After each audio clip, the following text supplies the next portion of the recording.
Welcome back, guys, to another episode of the 2 Plus podcast. I am Paddy, and today I'm back with something we did a while ago, probably a year ago, when we were still finding our feet. We did a lot of competitive tournament list reviews, and one of the big ones that we did last year was the Nova Open, which is probably one of the bigger tournaments in the world, which is based in Washington, D.C. in the US. Just finished up this weekend, last weekend of August, had 62 people playing in a 2,000 point tournament, 5 rounds over 2 days, using the new match play guide, 1.5 rules, all of that thing. Grand Cathay in there as well with some pretty skewed lists. And why I wanted to redo this again is there's been some comments in some of our videos recently asking us to do some list reviews. Some people care about competitive Warhammer, other people don't. But with Cathay around and all the hype around it being unbeatable, I thought it might be worth diving into this one because there were a couple of lists in this tournament with what you would expect in a competitive Cathay army. So let's get stuck into it because there's some interesting takeaways from it. We had Bretonnia, Tomb Kings, Cathay, Warriors of Chaos, Orcs and Goblins, all around the top. So I will reveal the top 5 placings in this tournament and a few takeaways at the end of it. Before I get started, as always, just want to thank our major sponsor, Pandemwargaming. If you are interested in bases, movement trays, adapters, terrain, Jeff at Pandemwargaming does a really great job printing high-quality plastic stuff. Alex and I use a lot of his material, feature in most of our battle reports. You would have seen it. If you would like to follow the link in the description to this video, there is a kickback for us. We get 10% out of whatever sales are made through that link. So if you're in need of that stuff, by all means, check out that link and head to pandemwargaming.com.au. And a big thank you to our 2 Plus supporters who are paid subscribers of the channel.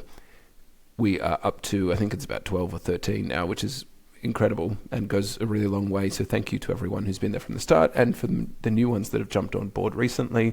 If you'd like to join, check out the link in the description to this video. Otherwise, like, comment, subscribe, all that stuff goes a really long way. But let's get stuck in. And full disclosure, these are not my photos. These photos are actually from Abe, who is the author of a lot of articles you've probably seen shared on Facebook's Warhammer group from the Bell of Lost Souls. Abe does a lot of community work, commentary around the game of the old world. He featured in the last tournament, the last Nova Open last year, and did very well, and was one of the champions of the Bretonnian Exiles list, which seemed to dominate Old World for that point on, really. I don't think he played in this one, unless he was playing under an alias, but these are his photos. Abe, if you're watching, sorry for stealing them, but thank you for taking them, because they're great, and I wanted to show them, not just because, A, it shows off the level of hobby that's featured at this tournament. People obviously take their Warhammer very seriously. They're not just the level of painting that's in it, but lots of thematic armies that fit a theme across the whole army. There were a couple really great photos, though, of Cathay. So you can see 1, 2, 3, 4 lanterns in this list. And I think it also has 2 cannons, maybe a third one there. We'll get to the list in a second. But this photo here really showing off what skewed Cathay lists, heavy lanterns, looks like on the table. There's another different Cathay list up here. I'm not sure if this is a dead balloon because it's on its side. But there's another balloon here with a couple more cannons, running up against some night goblins, some more night goblins here. Night goblins are a big theme of the tournament, looking at the lists. I'm not going to go through all of the lists. I'm only going to go through the results, the ones that did well. But there was one list with 12 fanatics in 4 bricks of 30 night goblins. There were lots of dwarves in this list. I think in all of the lists. So there was 62 players. I think there were 8 or 9 dwarves, which I was shocked by. None of them made it into the top 5, but a handful of them made them into the top 20 and 30, I believe. But a big variety of lists. There was only 3 Cathay, I want to say. The lowest one finished 19th, and the others we'll get to in a second. Lots of orcs and goblins, as I said, but a really big variety of lists, and all in all, the tables look incredible. So it looks like a really quality Warhammer tournament, which is why I'm covering it.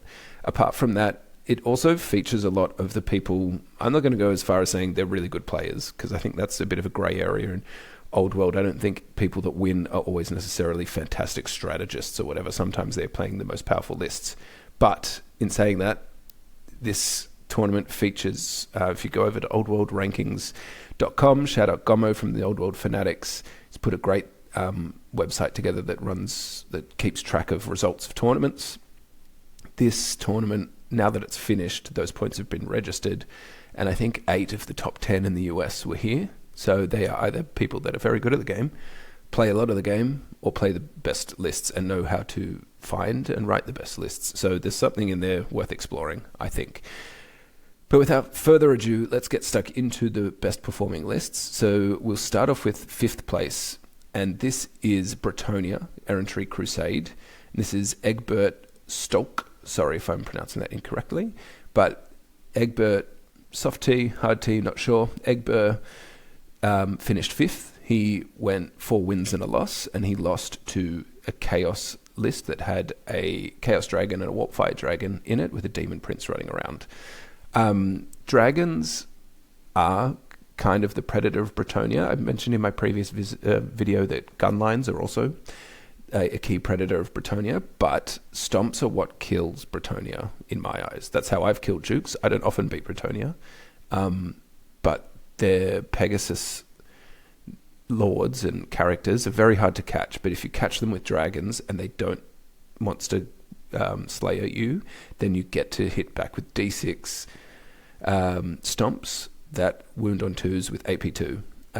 So once you hit them, they're not that hard to kill, especially when they're kitted out like this. So he has a Duke with the Knightly Temper, which means he gets D3 extra attacks on the charge and Hatred. He's on a Royal Peg with Ogre Blade and Syrian's Locket, which ignores multi-wounds. But he doesn't have a 2-up arm save. So he has the Prayer, obviously, for a 5-up ward save against Strength 5 and above. But he's an all-out, just run in there and beat something up, and hopefully it doesn't hit back. Ogre Blade with Weapon Skill 7, up to 8 attacks, means that you're and wounding on 4s against a dragon. No, 3s against a dragon. Means that there's a high chance of getting some multi-wounds through. But dragons, as I said, stomp back. And this guy isn't the one who has Monster Slayer on it. It's this guy here who is the Baron. He is on a Royal Peg. He has the Crusader's Vow, so that gives you Veteran, which is, I presume, a bit of anti-scream tech to re-roll leadership tests. Virtue of Heroism is the Monster Slayer and Killing Blow. Gromrill Great Helm gives him a 2-up save and -1 to hit in combat. So this is the build that I run into a lot. A Duke with that item, those items instead, which is a lot to deal with, to be honest. And I can't remember. Alex was telling me. I think he may have been quoting Blaxall, Dr. Blaxall, where he said Bretonnia essentially is, if you're playing against a dragon, it's whether or not I roll the 6 on Monster Slayer or not determines if I win or not. So it may have been that this guy, Egbert, didn't roll the 6 and died to a dragon, because this was a straight loss to the double dragon list. He also has a paladin who's impetuous but gives a unit plus D3 charge range.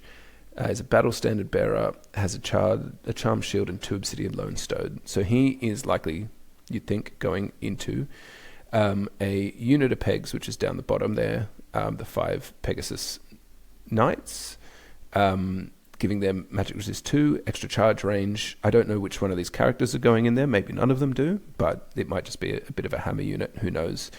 He also has a damsel on a horse running illusion, level 1, in this unit of 10 Knights of the Realm, with the War Banner, and the Crusader's Clarion gives them +1 strength on the charge. Damsels have built-in magic resist 1, I'm going to say. I think the prophetess has magic resist 2. Maybe the damsel has magic resist 2 because Britonia, but magic resist and maybe -1 to hit in combat in, you'd presume, that unit of 10 Knights of the Realm. 2 units of Knights Errant, because you need them, playing the Errantry Crusade. A unit of 10 Squires, and a unit of 5 Squires and 5 Pegasus Knights, as I mentioned. So, as I mentioned as well, they're running the match play guide, so there was a variety, I can't remember which ones they were, a variety of missions that required core to score. So Squires, Knights can all score. But I didn't look at the pack too deeply, but it is pretty by the book. There's a couple of nerfs to the Green Knight. Otherwise, I feel like it was pretty close to as the book is printed. So this is 5th place. Britonia, we've seen it near the top for most of Warhammer the Old World. No change there. Errantry Crusade still doing the work. 4-1 is nothing to sneeze at in a 5-game tournament. Coming in at 4th is Zach Thompson running Orcs and Goblins. He went 3 wins, no losses, 2 draws, and he, remarkably, drew with Cathay. There's 2 Cathay lists in this top 5. They both drew to one opponent, and one of these guys drew to Zach Thompson's Orcs and Goblins, which isn't running a Wyvern, which is not something to give props to Zach to. He is essentially running 90 Night Goblins, 90 Fanatics, God save us, in these 3 Night Goblin bricks, 10 Black Orcs, and then the characters are a Black Orc with the Best Basher and Trollhide Trousers. Best Basher gives +1 weapon skill, +1 initiative, strength +1, AP2. So a bit of a fighty and defensive guy. Weapon skill 8 on the Black Orc, that goes up to, which means most things are always hitting you on 8s and you're hitting on 4s and you're hitting on 3s. He has 2 Night Goblin big bosses. He has a Night Goblin Odd Git running Wild Magic and Idol of Gork, which increases your cast range by 3 inches and rerolls a casting range. You presume that is for Itchy Nuisance, but no guarantee there. He has an Orc Big Boss that's a BSB on a Warboar with the Deadard armor, which gives him full plate armor, and something else, I forget. Toughness. I think +1 toughness, making him toughness 6 also. So another beefy boy in that unit of Boar Boys. He has an Orc Widnob, level 3 Battle Magic Lore Familiar. I run a similar thing that's a level 2. Level 3, I presume he's taking Arcane Urgency with Hammerhand and Oaken Shield, and those 3 characters might be going into this unit of 7 Boar Boys. Might not be. Well, not all of them. You'd presume the caster definitely is at the BSB. Don't know about the big guy, the general though, but probably you'd expect.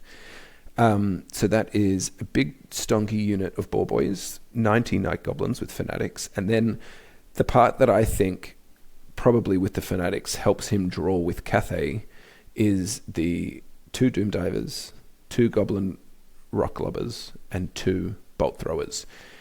The best way to deal with Lanterns, from early reports, I still haven't played against one, but what you'd expect is long-range shooting with multiple wounds.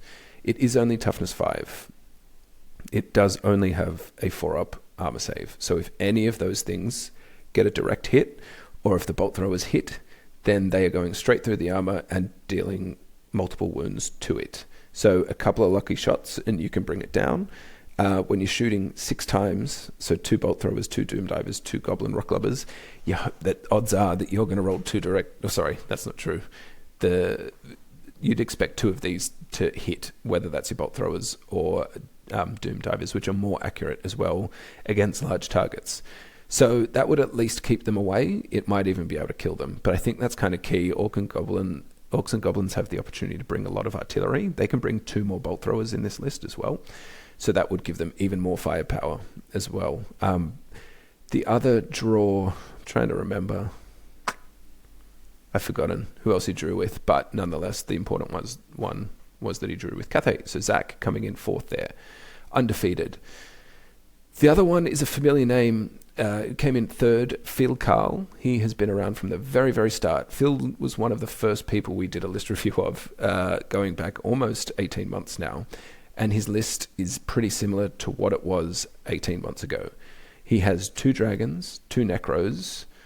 He has 5 stalkers in ambush. He has 12 skeleton archers. He has 5 skeleton chariots, so that's his core. I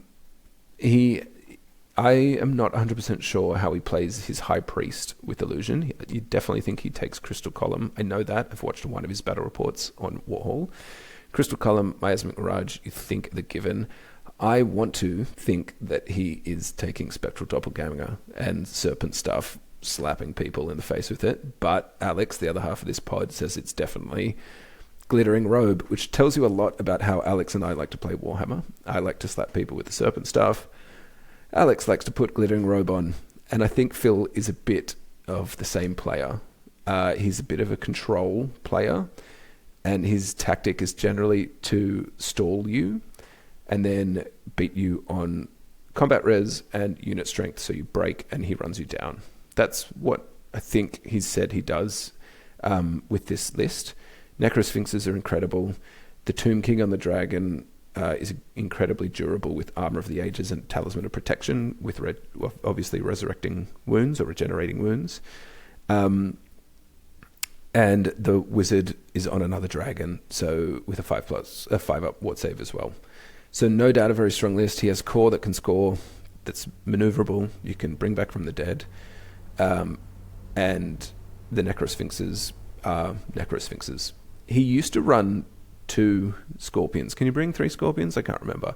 He used to run 3 Scorpions, Max Scorpions, whatever it is. He used to run them too. But he seemed to have mixed that up a bit. Maybe that's 1.5 match play guide coming into effect because he needed more scoring elements. Don't know. We can ask Phil. Phil, if you're watching, leave a comment.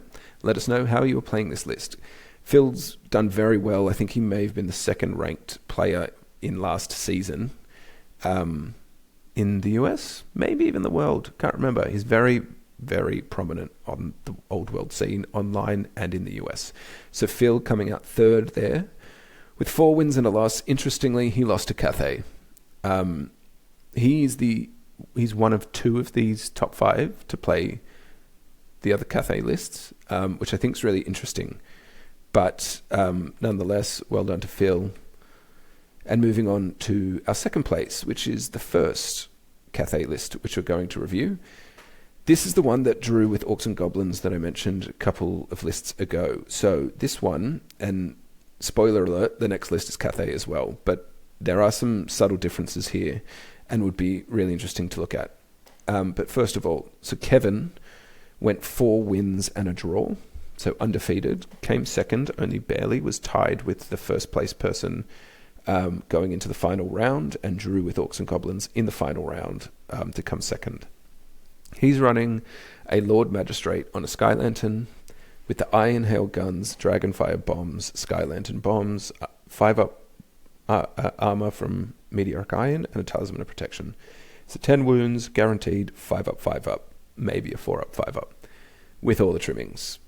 That is a very strong build that you will probably see a lot of if you are playing against Cathay. It's cheap, 290 points, 10 wounds, toughness 5, 2 5+ saves, incredibly hard to catch. So good luck killing it.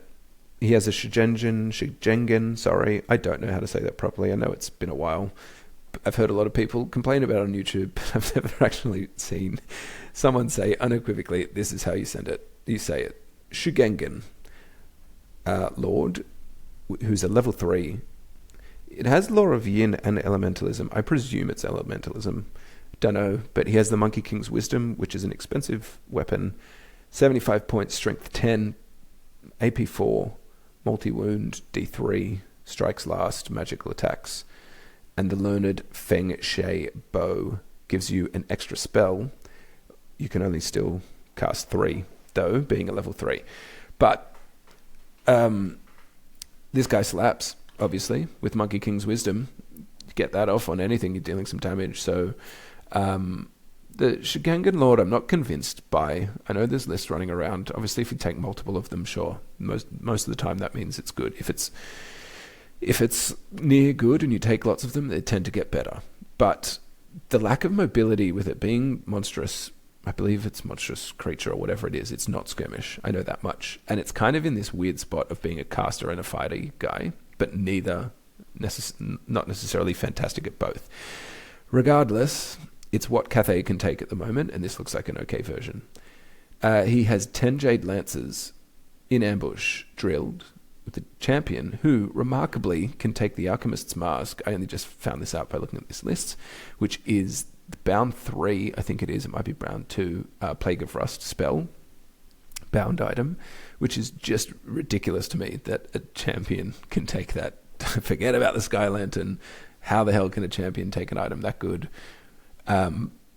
It also has full command, 27 Jade Warriors, it's a standard bearer, and then 3 cannons and 3 lanterns. So 4 lanterns all up. One of the lanterns here has just the crane gun, so bare bones, no more Sky Lantern bombs.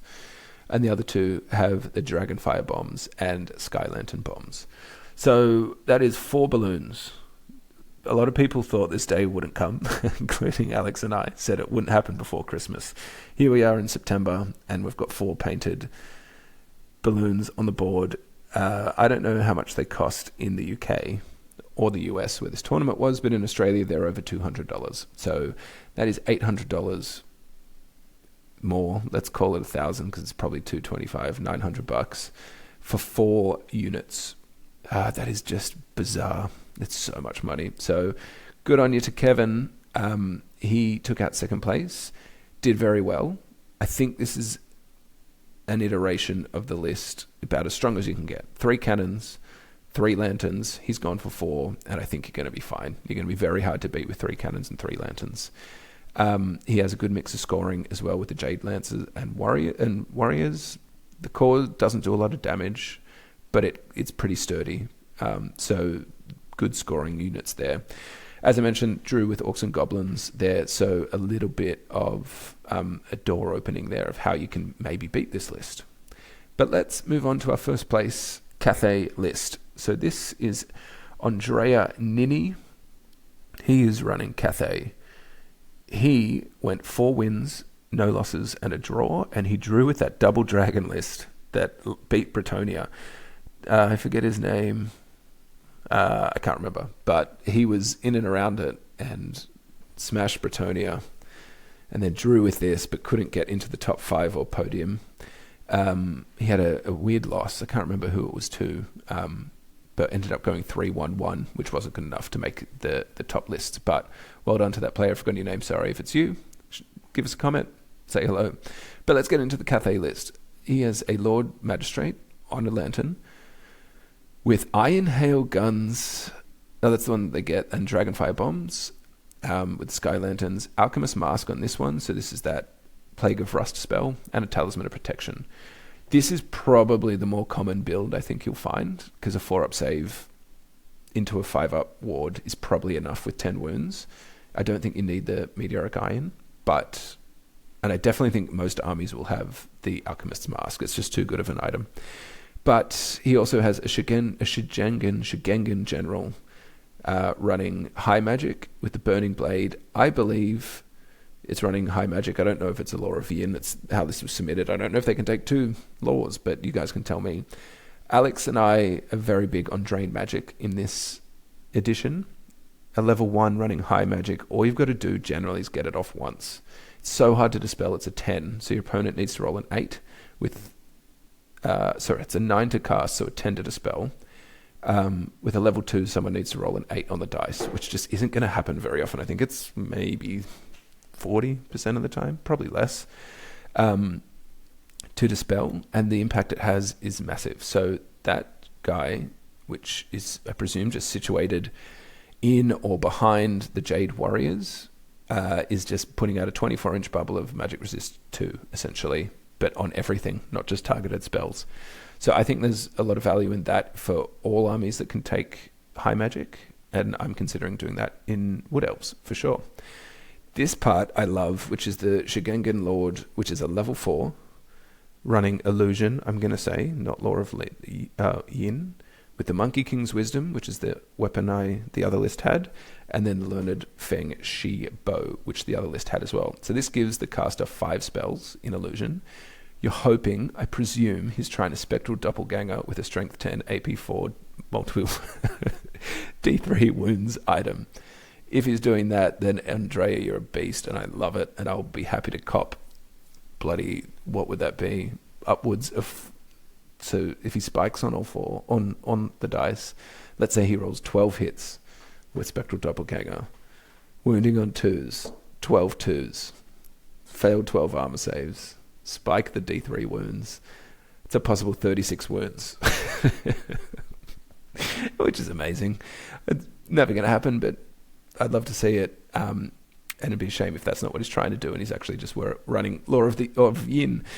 Anyway, moving on to the rest of the list, he has 8 Lancers times 2 in ambushes drilled, 10 Jade Warriors drilled.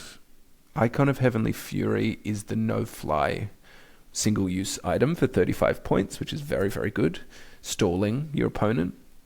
Then the list says randomly 2 Cathay and Grand Cannons there, but it's just 1 per listing. So he has 3 cannons also. But the difference is here he has the Ogre Loader. The list prior didn't have it, and I think that's a big mistake. I mean, he went undefeated in the tournament, so not that big of a mistake. But I can't see why you're not paying 35 points for the chance to shoot twice or re-roll a misfire. I just can't. It's such a good contingency to have and make you a little bit more durable when you're in combat. All that kind of stuff. It's just a bonus. But the misfire and the double shot just makes this unit so, so good. He also has a Sky Lantern, so that's his second lantern, with the Dragonfire bombs and Sky Lantern bombs, which every lantern is most likely going to have forever, because 170 points for that is bananas. This one drew with the double dragon list I was talking about, which I was kind of surprised by, to be honest. 3 cannons, you'd think could take out 1 dragon, if not 2. But at the same time, it's a dragon, get into combat, you can't shoot it with cannons, so maybe that's what happened there, not sure. But that he drew his first round as well, and then went 4 in a row. So interesting there. Congratulations to Andrea and everyone else who was in the top 5.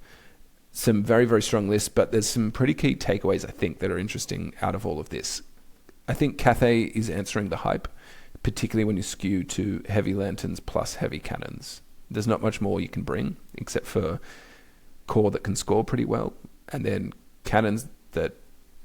the other thing I don't know in this as well... if they were playing the -1 movement stacks. If they were, I think that's really wrong, but it's how it's written. You can have a 2d6 bubble of -3 movement, -6 if you double shot on all of them, which is bizarre. But hey, I'm not sure. Correct me if you were there and they weren't playing that rule. But cannons, lanterns, and scoring core plus good enough characters is going to win you most games of Warhammer, I would think. It's just that powerful. This is only one tournament. It's a very big tournament against good players, and probably good players playing this list. So I think Cathay skewed in the hands of a good player is going to be extremely hard for any army in the entire game to beat. What might beat it is heavy artillery and double dragon, because that was what happened here. Heavy artillery I do believe in. I mean, when you've got 5 lanterns, it might be a different story. Also, their cannons can kill your artillery, but not if you kill theirs first, or have something that ties it up in combat, or gets in the way, or something like that. So artillery I do think is the predator of balloons. The double dragon... essentially I think is just because it's double dragon. It's still really good, and it can hunt the cannons, maybe. Don't know. If you play double dragon, let me know what you do against Cathay. As I said, I haven't played against them. Double dragon is just good, so I presume it does well against most things, including Cathay. What I find very interesting is who would win this matchup. So we've got first place, who has the double shooting cannons times 3 and 2 lanterns, and a level 4 caster that can hit a bit harder. And then we have the other Cathay list that came second, also 4 wins and a draw, but this one is heavy lanterns with 4 of them, 3 cannons that don't double shoot, and a less powerful offensive caster, I believe. But when you get to this top end of the meta, you have to think about the mirror match. So there's going to be a lot of Cathay playing Cathay at the top tables moving forward, you would think. So you'd be a fool not to consider, how do I beat Cathay if I'm playing Cathay? One of the things I hate the most in competitive Warhammer is going into it going, I'll just shake their hand and call it a 10-all draw if that ever happens. I think that's terrible. But I hope these players aren't thinking about that. I hope they're thinking, how do I beat Cathay with Cathay? Because, let's be real, they're going to play each other. What I also found interesting, and this is a 5-game, 2-day tournament, only 2 of the top 5 players played each other. Tomb Kings lost to Cathay. Orcs and Goblins drew with Cathay. And then Bretonnia didn't play the other 4. The 2 Cathay lists didn't play each other, which I think also is lame, but it can only go so far unless you play 7 to 8 rounds and guarantee that you play everyone, particularly at that top. I don't know if there's another method to get a winner's pool earlier, but then you're kind of going off early results, so it's hard to say. But 5 days, I don't think necessarily always gives you the single best player with the single best list. I do think these 2 lists were very strong, though. Interestingly, vampire counts have had a lot of hype around them recently as well. I think there was maybe 4 or 5 vampire counts lists, and according to the rankings, some good players playing them. The highest result was vampire counts that came in at 11th. I didn't think any of the vampire count lists were particularly heavily tuned. They were still good, but I didn't see a 6 scream list. I didn't see variations of that. I saw a lot of scoring heavy lists with not a lot of punch. So maybe that is where it is a bit of a false flag for vampire counts, that you can just sit on objective forever. Because they obviously didn't, because the best result was 11th, and there were some much lower results from vampire counts there. So they are beatable, which is good to see. I have a particular disdain for vampire counts, as Alex will tell you. But it's good to see that they aren't just an auto-win faction, which this might prove. All of this as well leads to, what has the match play guide actually changed in Warhammer the Old World competitively? There was great hope that it was the savior of Warhammer. It's going to flip the whole thing on its head. Infantry is going to win always, forever. Dwarves are going to be the best. Empire are going to be the best. But results so far aren't necessarily showing that. It is showing that vampire count infantry that you can resurrect is really good.